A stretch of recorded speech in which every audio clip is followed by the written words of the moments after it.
Bukan kaos kaki yang dipakai adalah merek Teletubbies. Jangan lihat itu. Tetapi yang dilihat pertama adalah mati. Apakah dia sungguh cinta Tuhan atau tidak?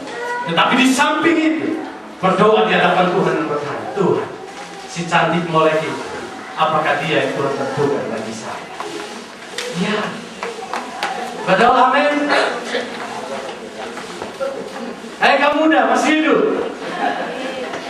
Amin. Bertanya sama Tuhan. Sekali lagi, saya yang pernah melewati masa muda, saya melihat bahwa keberhasilan rumah tangga saat ini ditentukan oleh bagaimana keputusan menentukan masa depan di dalam masalah teman hidup. Maka sekali lagi saya ingatkan, yang punya anak atau lagi hamil dan lain sebagainya, doakan teman hidup anak itu sejak dalam kandungan. Doakan sungguh-sungguh.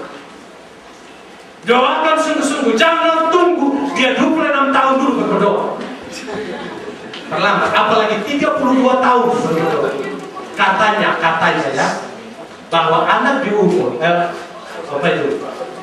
istri yang melahirkan umur di atas 30, IQ anaknya sangat rendah. Saya nggak tahu itu pasti apa tidak, tapi itu saya hanya dengar dari beberapa pemikir mengatakan demikian. Maka sekali lagi saya mau katakan, dalam mengarungi rumah tangga ini bukan sesuatu yang gampang. Tetapi mau supaya rumah tangga kita baik, rumah tangga kita menjadi berkah, rumah tangga kita bisa melangkah dengan baik, libatkan Tuhan dalam keputusan kita dalam masa muda, sehingga kita tidak sembarang labrak sana labrak sini. Tetapi sungguh kita bertanya, apakah si dia itu adalah Hawa yang Tuhan tempatkan bagi saya? Walaupun bukan namanya Hawa, tapi namanya adalah Delila. Ya, mungkin saja dia Delila binti Nur Hayati, tapi dia sudah kenal Tuhan.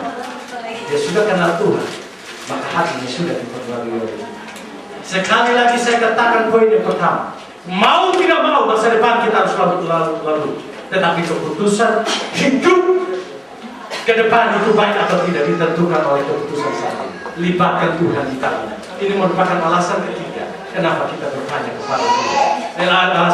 Alasan yang kelima yang perlu kita pahami di sini, sampai saya hafal sesuatu tentang kita. Alasan yang kelima, mari kita baca. Kita sudah baca di dalam ayat yang ke-19. Saya tetap ambil dalam bagian ini. Alasan kenapa kita harus bertanya kepada Tuhan. Alasan kenapa kita harus bergumul dengan Tuhan dan bertanya dalam setiap langkah hidup kita, yaitu Allah kita, Tuhan kita, tidak pernah sekali-kali menghendaki umatnya lari dari masalah hidup. Tetapi Allah kita menghendaki kita harus maju menantang akan setiap tantangan-tantangan hidup. Maka dalam dua jawaban ayat 19 dan ayat 23, ketika Daud bertanya kepada Tuhan, apa jawaban Tuhan? Mundur, begitu. Mau mundur kemana? Sudah dikelilingi. Betul kan? Seperti ada seorang bapak, anaknya pulang nangis-nangis. Ya sekolah. Kemudian papanya tanya, kenapa kau nangis-nangis? Saya dikeroyok Pak sama 5 orang. Kenapa kau nangis-nangis seperti itu, dikeroyok hanya 5? Bapak saja dikeroyok 1 kampung, bapaknya lari. Bapaknya bergerak. Iya, memang 1 kampung, bapak mau lari kemana? Di kampung kiri kanan, bapak mau lari kemana? Begitu toh. Nah di sini kita melihat mau lari kemana. Tapi Tuhan tidak menghendaki mereka mundur. Tuhan bisa saja buka jalan keluar, bukan? Mana mungkin laut Kolsum bisa terbelah, laut Jebura bisa terbelah. Mungkin ini saja lembaga mana mungkin tidak berikan jalan keluar. Pasti bisa. Tetapi di hadapan Tuhan, Tuhan menghendaki umat yang tidak boleh mundur daripada tantangan. Umat yang tidak boleh mundur dari tantangan hidup. Tetapi setiap umatnya harus maju, membuktikan kualitas imannya dengan mengalahkan setiap tantangan-tantangan yang ada. Sekali lagi saya mau katakan, sebagai orang Kristen tidak pernah menjamin kita untuk tidak punya masalah. Kekristenan tidak pernah menjamin kita untuk tidak punya masalah. Tetapi kekristenan menjamin kita bahwa dalam setiap masalah pasti ada kekuatan untuk kita bisa dapat menanggungnya. Dan ada jalan keluar di sana. Maka sekali lagi saya mau katakan, kalau saudara dan saya adalah orang Kristen, jangan pernah putus asa ketika ada tantangan. Amin. Jangan cepat putus menitikkan air mata dan merasa putus asa oleh karena tantangan. Kenapa?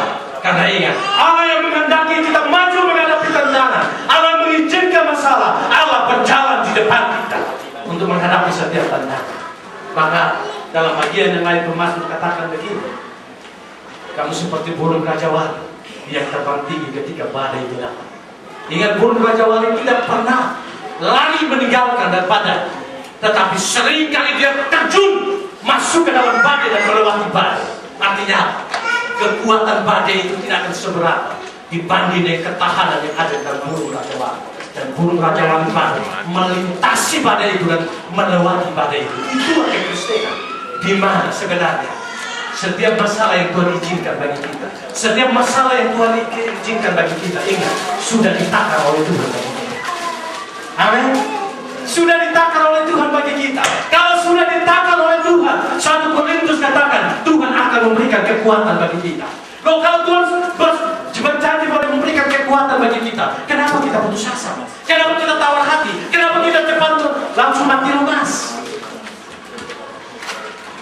Saya mau katakan, ketika kita putus asa dalam pergumulan, sekali lagi dengarkan kalimat ini, kita sedang menghina janji Tuhan yang Tuhan sudah berikan bagi kita. Amin.